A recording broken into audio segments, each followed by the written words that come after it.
Should we like... I can't see because the cord's in front of me. I know, but it doesn't matter. We'll see. I'm gonna do a screenshot. Are you nervous? Yes. Not nervous. My armpits are sweaty.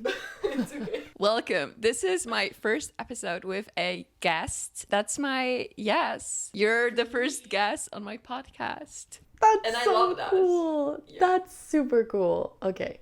I feel like you're the best guest to be the first one because I feel like we're so comfortable. Yeah. And I also didn't press record before. She's But it's supposed okay. to be professional. Yeah, it's okay. That's Erica. If you guys don't know, she's my best friend, my roommate, and so much more. She's Whoa. a Wink. talented, No, I'm just kidding. cool girl. And we're gonna talk about life, music, our friendship, your background, because I feel like it's very interesting what you went through, where you lived, New York. And we can tell some crazy stories from parties from LA. Definitely have some interesting ones. We both had therapy today. We did. Did you cry? Yeah. Nice. Did I cry? I didn't. That's rare. That's Good job. No, I'm just kidding. It's good to cry. It's really good to cry. And okay, we can get right into it. How did we meet? This is funny because We just talked about it, but I didn't press record. We met through Facebook. I think a lot of people were asking me this question when I was talking about you and that I live with my roommate and she's also my friend. And they're like, oh, how did you guys meet? And yeah, on a group like LA roommates, I put out an advertisement that I needed a roommate. a Polish girl. She saw my last name was Polish. Oh my God. I remember actually when we first talked on the phone, Yeah. because she messaged me on Instagram, and when we first talked on the phone, you were like, oh, do you speak Polish? Yeah. I forgot about that. And I had to say no, which is sad. I remember I was so excited to I was like, whoa, your last name, yeah, it's Polish. From your Instagram, I saw that you also make music. And I was like, your last name means like a singer in Polish. Like, that's so cool. It's my claim to fame. I messaged you on Instagram, we connected. I was so excited to move to West Hollywood because I was looking for a place in Koreatown, downtown LA.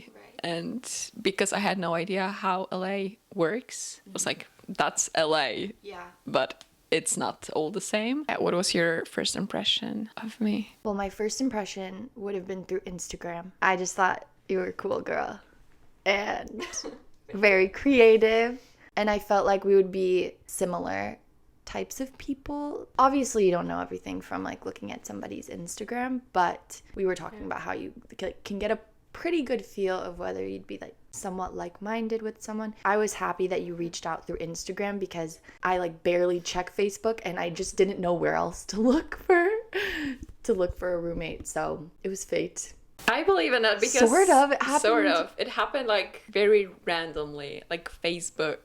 No one goes on Facebook. I literally never go on Yeah. Facebook, and I didn't even want to, but I just knew that I needed a roommate, and I hadn't moved here that long before Sarah moved here, and I only knew a few people and everybody was already living somewhere. So I remember when I saw you for the first time, I was like, yeah, cool girl. From your Instagram page, which is weird, but I feel like it also makes sense nowadays when I'm looking for I was looking for friends even after we moved together. You kind of see, or even dating, somebody's Instagram, you're like, oh yeah, we kind of have this similar vibe, or it's not gonna work at all if you see, I don't know, if it's all gym selfies. yeah, exactly. I want to hear, I know, but I want you to tell about your background. Where did you grow up? Where did you go to school, college, for what? With ballet, then we can go to music. But I think it's so interesting. Yes, so I was born in San Francisco, and we moved to a suburb nearby when I was 1 year old. So I never really had experience living in the city. But yes, nonetheless, I grew up in the Bay Area, and I went to, I don't know how much detail to give. School? I went to I went to a private school up until 4th grade. And then I had this rebellious intense rebellion growing inside me in 4th grade where I was like, I want to go to a regular school. I want to go to a public school. There were only like 17 kids in my private school class, 6 boys to choose from. And I was like, I need more options. That's honestly probably my thought process at the time. And so my parents let me go to a public school for 4th and 5th grade. And then I was homeschooled. It was long, really random. I was homeschooled for half of a year because of ballet and then went back to the private school to finish middle school. So yeah, and then I also grew up doing ballet like very seriously. I remember when we had like our first conversation and we were like getting to know each other and you like, oh, I did ballet and I did ballroom for 9 years. And I was like, whoa. It's like an interesting experience for like a young person to like dedicate so much time outside of school to something. And then there's like random small traumas that I feel like unfortunately come from that we kind of related on. Yeah, but I mean, overall, I did love dancing and like performing. So it's not like a regret of mine or anything, but yeah, I did that from age like 4 until then I went to an art school for my first year of college. I was in the ballet like discipline and there was like acting and ballet and everything. And it was always like a dream of mine when I was younger. I wanted to go to like, I wish I had gone to like a performing arts high school or something. So I felt like that was a fun next step for me. I went to UNC School of the Arts in North Carolina. That was a big change from growing up in California. But I weirdly really liked North Carolina. Like the nature was so beautiful.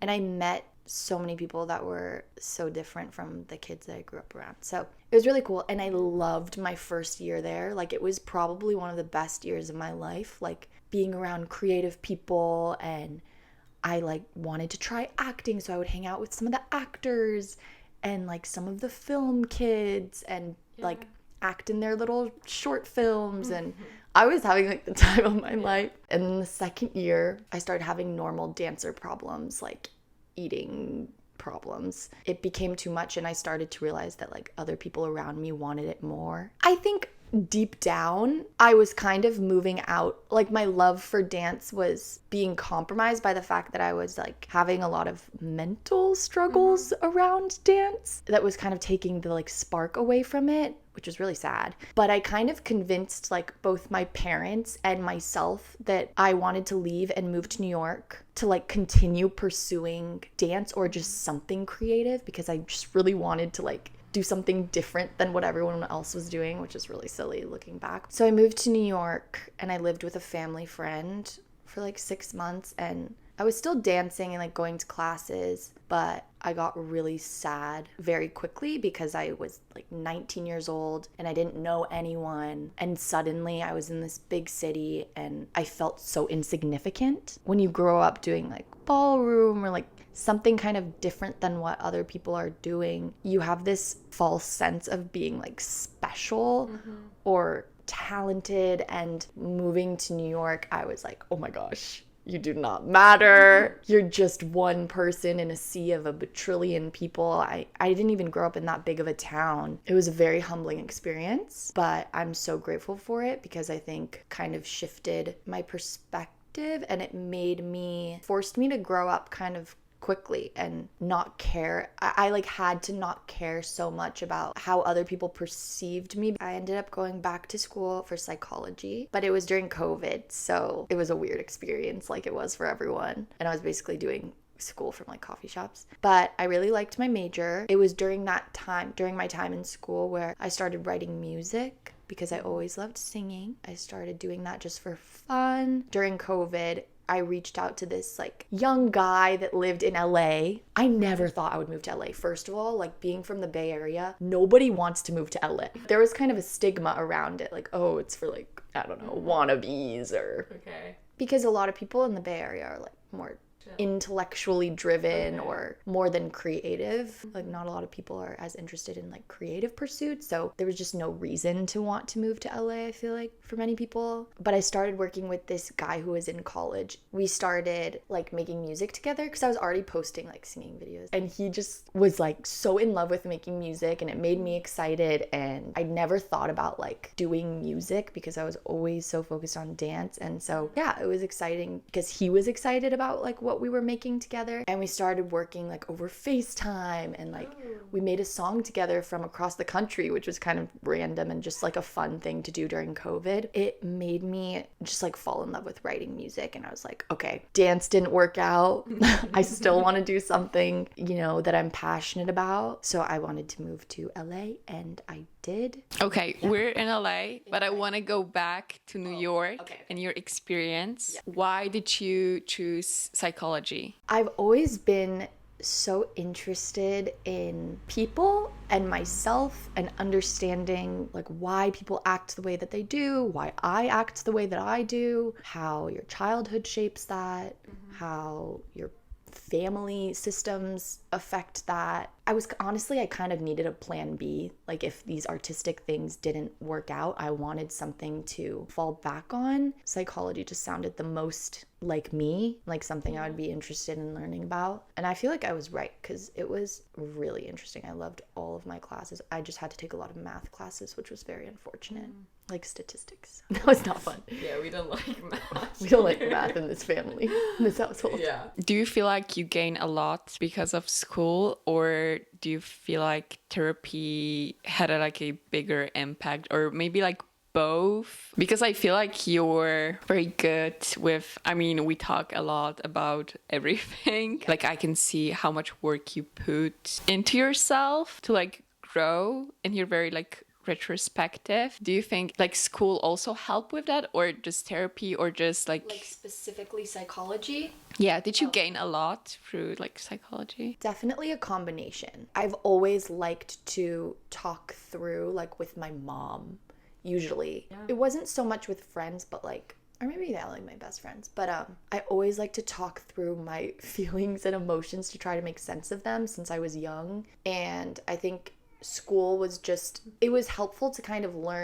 understand the mechanics behind why I feel the way that I do and how like things from my past shaped me. That's a really normal human experience. Like it made me feel less alone. But it's also interesting studying psychology because sometimes, especially if you have mental health things going, like issues of your own, it can make you feel like just a statistic. Oh, okay. You know what I mean? Yeah. Of course, you're not alone. Everyone says that, like, you're not alone in how you feel, but then you're like, oh, I'm really not alone. Like, everyone feels this way. How long have you been in New York? I lived in New York for 4 years, which is crazy, but we've lived here now for like, I've lived here for 2.5 years, which is crazy. Time flies when you're having fun. Living there was kind of tough for me because New York is just like a hard place, I feel like, to be young, and if you don't know a lot of people, it's kind of an intense place to be. My whole time living there, I didn't have that many friends because I was in school during COVID, and because I don't really party that much, or like I wouldn't really go out to bars. That was never a big thing that I was into. It was tough at the time. In my later 2 years or year and a half that I was living there, I made like a best friend, and we spent like a lot of COVID hanging out together, and that really changed my entire experience living in New York, and I started loving it. Yeah, even when I left New York, I was really enjoying it, so it's kind of hard to leave. I feel like I love New York, and we went to New York and I loved it. I would never move there alone. If you would like move to New York with me, I would go right away, but I feel like it's so hard compared to LA. just like smaller place, big city, rush. And I feel like you need to have a reason to be there. Like for a creative person without like a job. Like you can have a really cool creative job and live in New York, but you just get lonely. Like even here, like doing everything on my own now with school, like it's kind of perfect because I have like this balance between being on my own, doing my own thing, and then I have to go somewhere. And it's like cool to like see people. When I was living in Warsaw for a year and working for myself, and that's it, I was getting like very not happy because I was just like craving after COVID. Like I wanted to hang out with people, and I didn't go to college after high school. I took a gap year and I was very lonely. I actually always said that if I were to become a therapist, like if I continue down that route in the future, that I would want to be a therapist for people like that age group of transitioning out of like high school to being like a young adult and living in the real world. Because it's hard. Such a weird age, and it can feel so lonely. And there's just so much reflection happening. Like you're just constantly like mourning your youth and like missing friends and hoping that you can make friendships out in the world. I like sometimes get envious of my therapist. I'm like, you must just like secretly have so much to talk about with your wife. When I think about my therapist, she's like so calm. She probably knows that I'm gonna be fine, and this is like just the part of the process. There was like one moment that came from the past and I was devastated, and I think that was when I was very going through some things and you saw me for the first time. I was like not going out of my room. It was like this one thing, and I didn't even want to share, but we can talk about it later because I feel like I broke so many patterns in the way I kind of like go into a relationship just because we were friends. I had this huge pattern if like I was going through something very hard or I felt, I don't know, sad or angry, I was kind of pushing people away or just like isolating myself. So I'm gonna like deal with those emotions, and after I'm gonna come back and be like, okay, now I'm fine. I was scared that somebody's not gonna accept me in a relationship if I'm gonna be sad or angry, and you were like, no, like what's happening? And you were like giving me even more love and support and not pushing me away, which was not the things that I experienced. I was like, whoa. And then I was like opening up myself and like slowly, because I feel like it took me some time. Which is so healthy though, honestly. And like in turn, I've learned so much from you because I think, first of all, I admire that because I think it's healthy to like take your time opening up to someone and like making sure that there's trust there. I have like the opposite problem where like in past relationships, sometimes I'm like, if I decide that I like someone as a friend or whatever, I get so excited. Like little me would just be like, I want to know everything about you. I want you to know things about me. I'm like a very open person, which is like a really vulnerable thing to do. Which is also beautiful. And for me, it was very inspiring because like from the beginning, we also like talked about it, like you are very authentic, like you are always yourself, no matter like who's around, because I saw you in like different places, you're in a bad mood and like someone is gonna come, you're not gonna change the way you are because of that. You're like always the same, and I know that I can change. I need to be like more positive, or like I need to kind of change myself. Then when there's like a guy kind of like I'm trying to be cooler, like we saw the other day, I'm not gonna say it because it's in English and you never know. I'm still You gonna watch?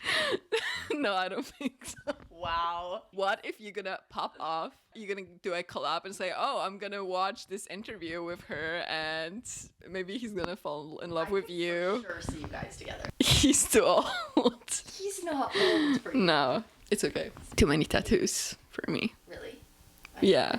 I embarrass Sarah in front of a boy. Because I was trying to play it cool and I wasn't myself. It was And so my funny. sister- And I was being too much of myself. I was being so weird. And I love that about you because you're like, yeah, not changing, you're like very authentic. And then people around you also, you're like bringing the good from others, like the good side, like the authentic side. Because like seeing somebody so authentic makes you want to be also just you. You're not trying to be somebody to like impress. You're just like yourself. I think I was listening to a podcast or something, and the person said that people like to be around people that make them feel comfortable. It felt profound hearing it because it's so true. Like, you can be trying really hard to be cool around someone, but I think people can like tell on some subconscious level. We can all feel things. You can feel when someone's not comfortable, like just being who they are around you.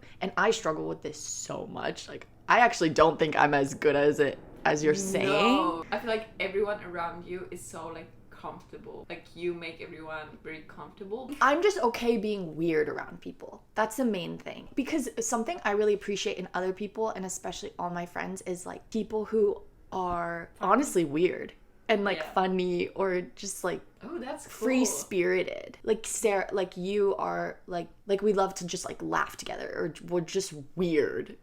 Yeah. There's no other way to describe it. Silly. My mom always says that I like to be like silly with my friends, and I think that that's really true. And because that's something I admire in other people, I try to just be like my weird, silly self. And then if somebody likes that, then that's awesome. And then if somebody's like weirded out by that, then I just know that, you know, we're kind of different, and like maybe we won't be close friends. That's so interesting. Are you scared of rejection? Like, that you're gonna meet somebody and you're gonna think like, oh, they're so cool, and then they're not gonna like you back because of the way you are? Okay, weirdly, like yes and no.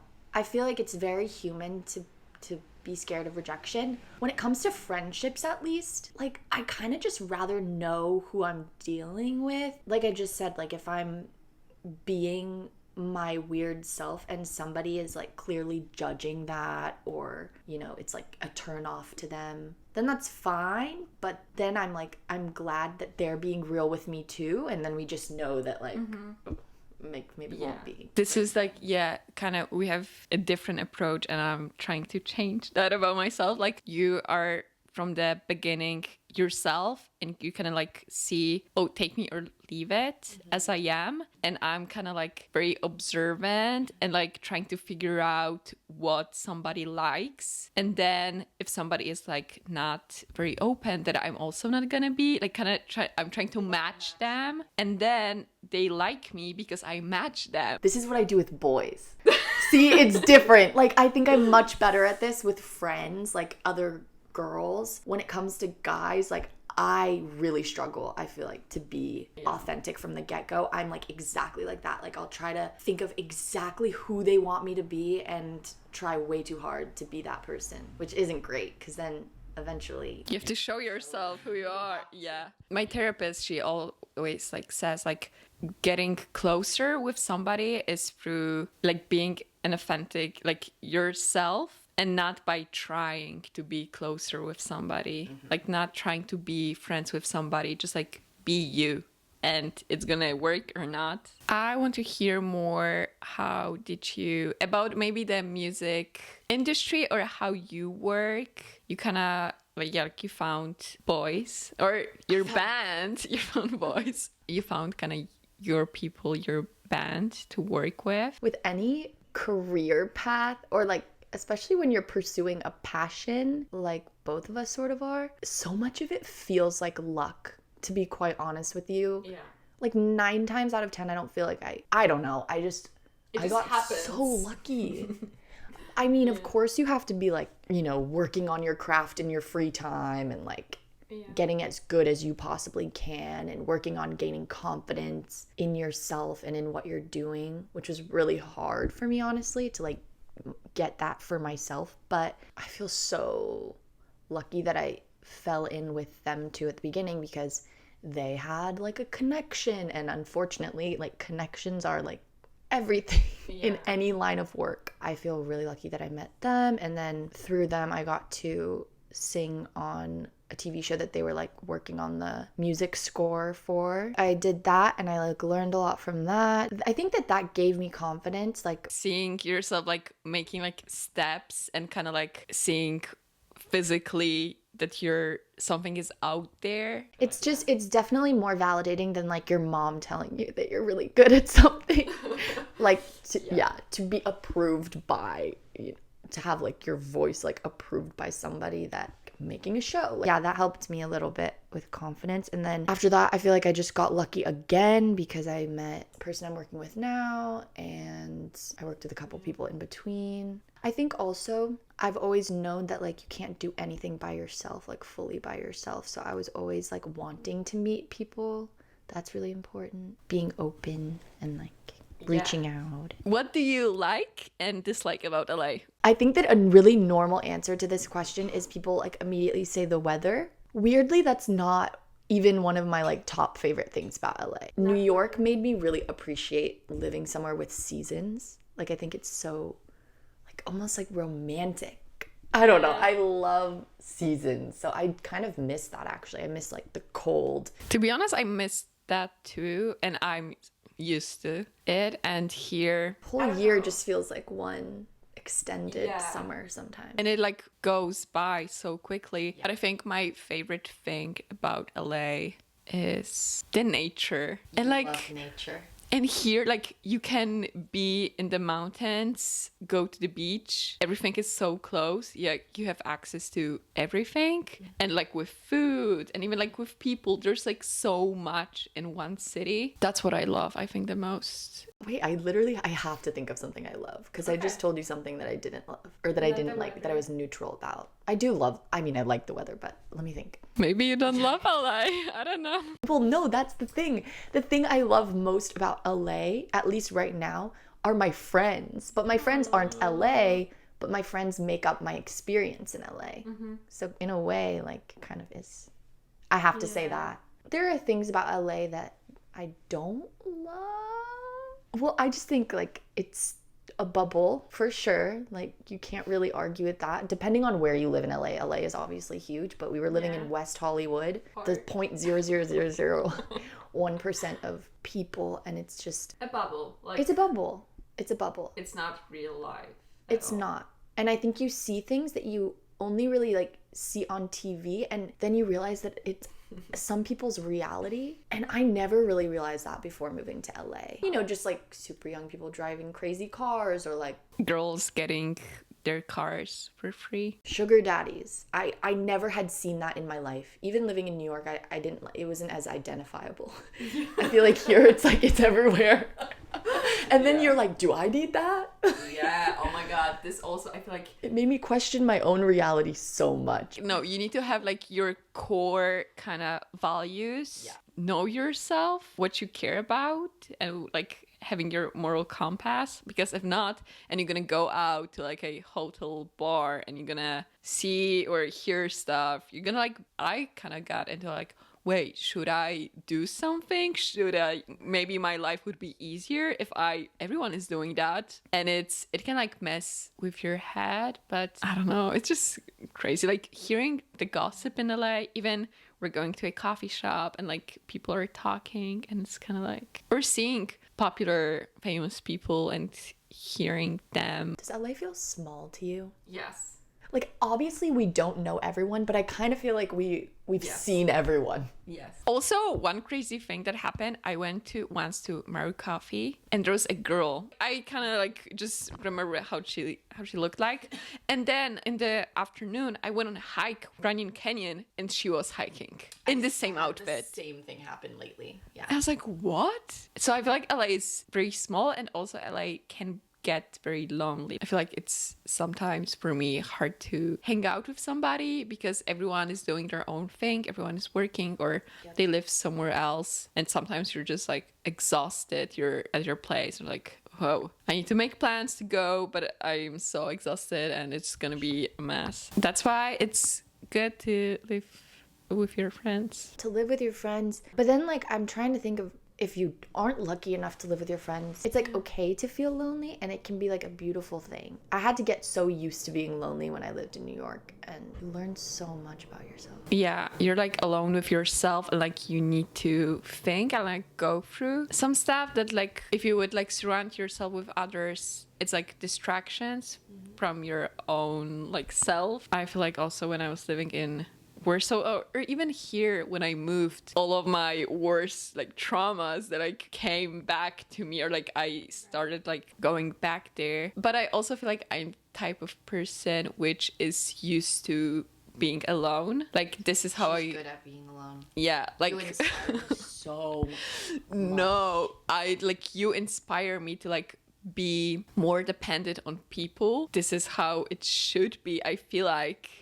But because a lot of people were like maybe neglected or just alone or like whatever, I feel like then that's their kind of normal and they're just used to it. I feel like a lot of people get used to being neglected and this is just like the way they are. And I know like I for a really long time like this is how I was. Like I was so good on my own. When I was little and I was alone, I was just like, oh, let me do this. I'm gonna watch YouTube or like have fun, play by myself. Then I grew up and I was doing the same. It shouldn't be that because then you feel lonely or you cannot even like express your emotions or like your experiences, which makes you even more lonely. Coming from, I don't know, like Poland, we don't say hi, how are you? We say just hi. Really? No one is saying hi, how are you? No one cares. There's not even like a no. In this store, yeah, in this store, it's like only hi. I feel like sometimes hear people say hi, how are you, but they don't actually care. Yeah, I know. But it also, it's like, it makes the possibility of small talk. Like it's, I feel like it's better.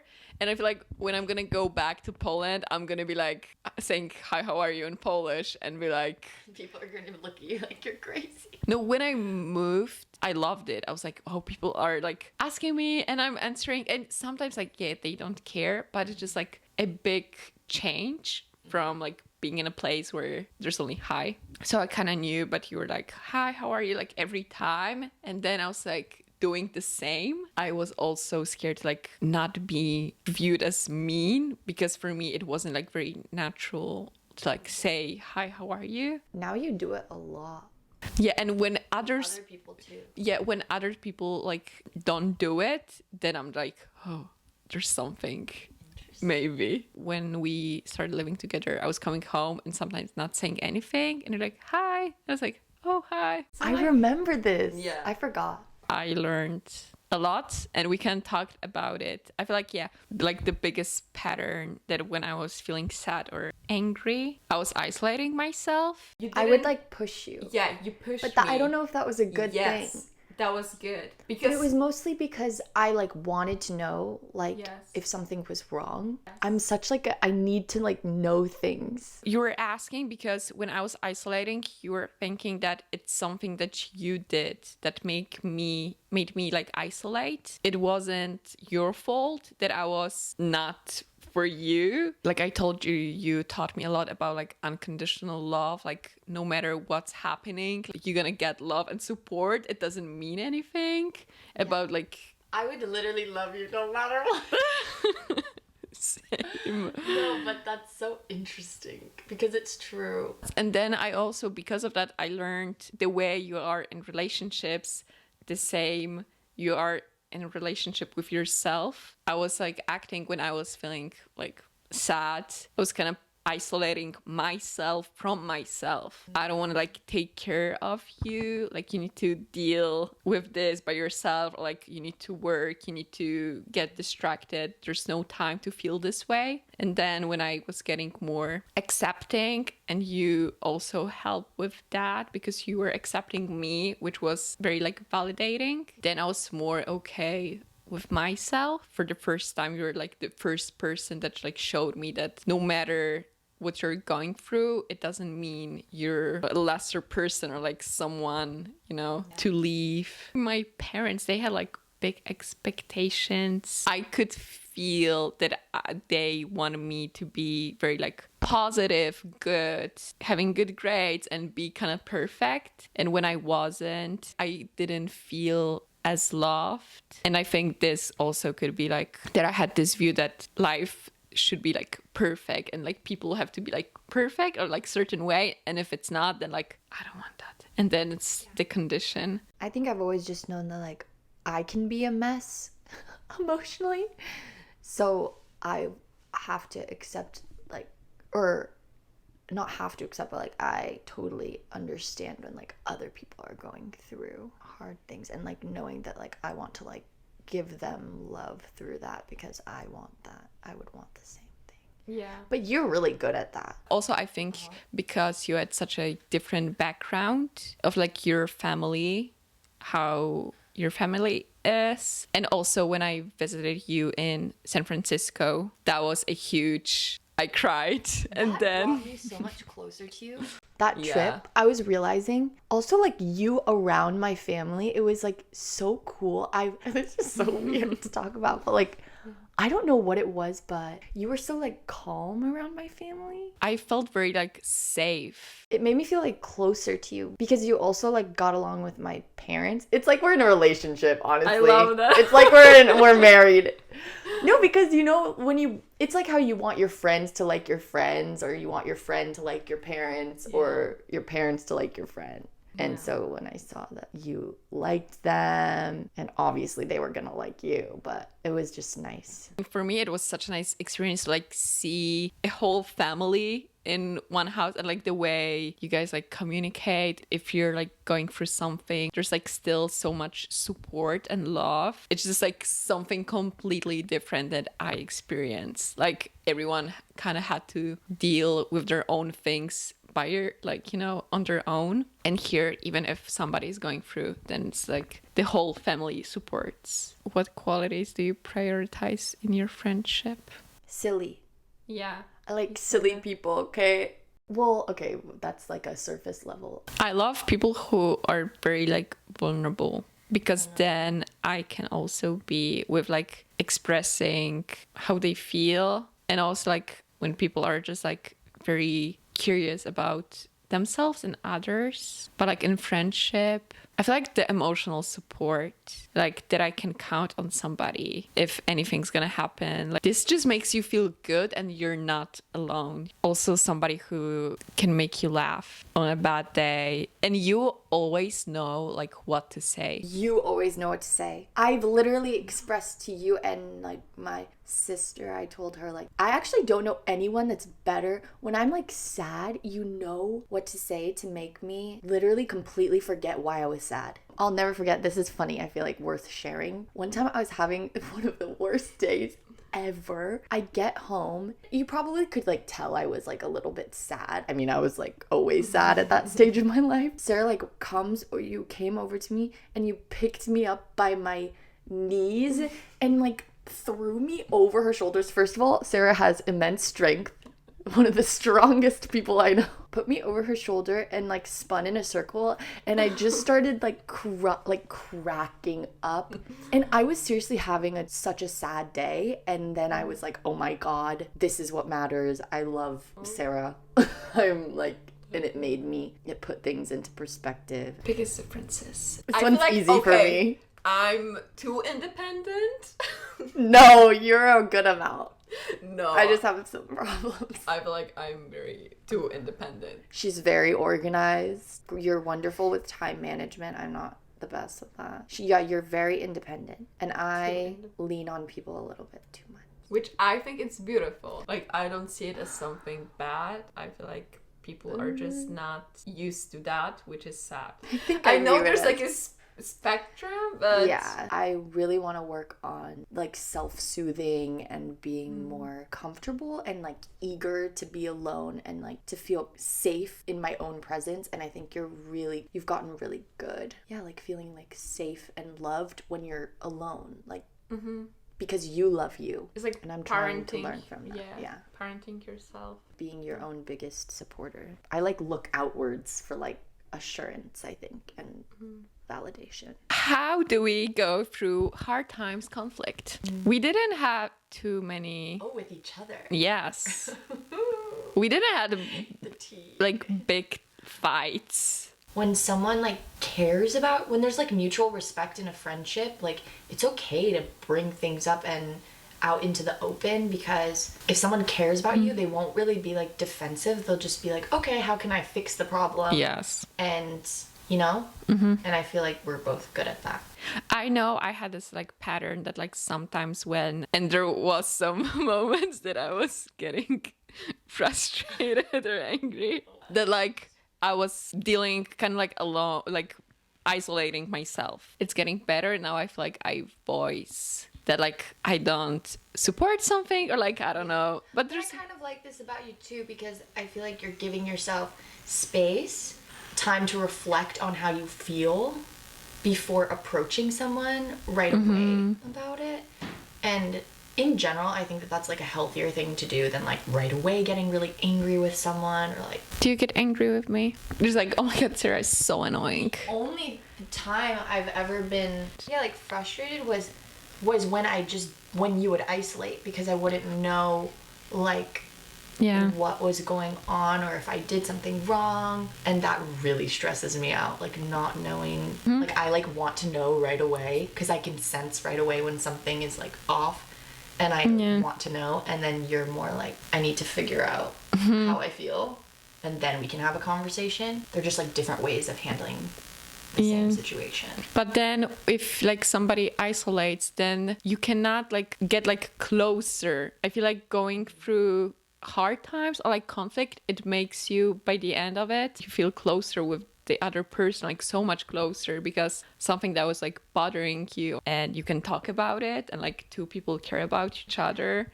It's like a beautiful thing to even like go through it. That we both like want to resolve the problem. Like we don't want to stay frustrated with each other. Yeah. The craziest LA experiences we had together. Immediately what comes to mind is we went out in West Hollywood, met some French men. Yes. Ended up going to a party at like a nice house in the hills, and then going to an after party at the biggest house I've ever been to in my entire life. Also French people. We went into jacuzzi. And I got confused, and I fainted. Oh, Erica fainted. I fainted. I've never even fainted before. Yeah. We came back with an Uber, and we were fighting in quotations, because I thought Sarah thought we were at the same house for the whole time, but we literally went to two different locations, and I couldn't understand. I was drunk. I had no idea, but then like, no, Erica, like it was the same house, and you were like drunk. A crazy fun night, and last weekend it was kind of similar. It was like the same thing. Yeah, and we're gonna party maybe more, but no drinking, because we have so much fun. Neither of us drink very much. Yeah, we went out so many times without drinking, and just us dancing. We have so much fun, and this is what we also have like in common. Like we don't need anything to have fun and party. Like I literally believe wherever I'm gonna go with you, I'm just gonna have like fun, and that's amazing to have friends that you know, like you're gonna have fun no matter what. Even if the party sucks, people there suck, like you're good. I never really had that before. Like I never really enjoyed going out when I was younger very much, but now it's like fun when you're with people that you can just like be yourself and be weird. Oh my god, the one like the crazy party was when we went, and there was like a TikToker and Tenants of the Trees, and we saw Phineas, Claudia Zalewski, Emma Chamberlain. The last question about dating in LA. What do you think? Your experience? I don't think I'm a good person to answer this question. I mean, I think LA is very like dating. You go out and you meet somebody just in the going out scene. It happened. A lot of dating is happening through Instagram and Raya. Yeah. I don't know. I haven't dated very many. I haven't really dated. That's one of my least favorite things about LA and New York is like literally Raya, which isn't even fair to say because I used it. No, I'm scared of Raya, and also dating apps are not. Oh, tomorrow I'm going on a date with this guy that I didn't answer to, but no, we're going. Okay, we're going out. That was very lovely, and thank you for coming, and I love you. Oh, you can sing. It's gonna be my intro. Hey, yeah. Yes, perfect.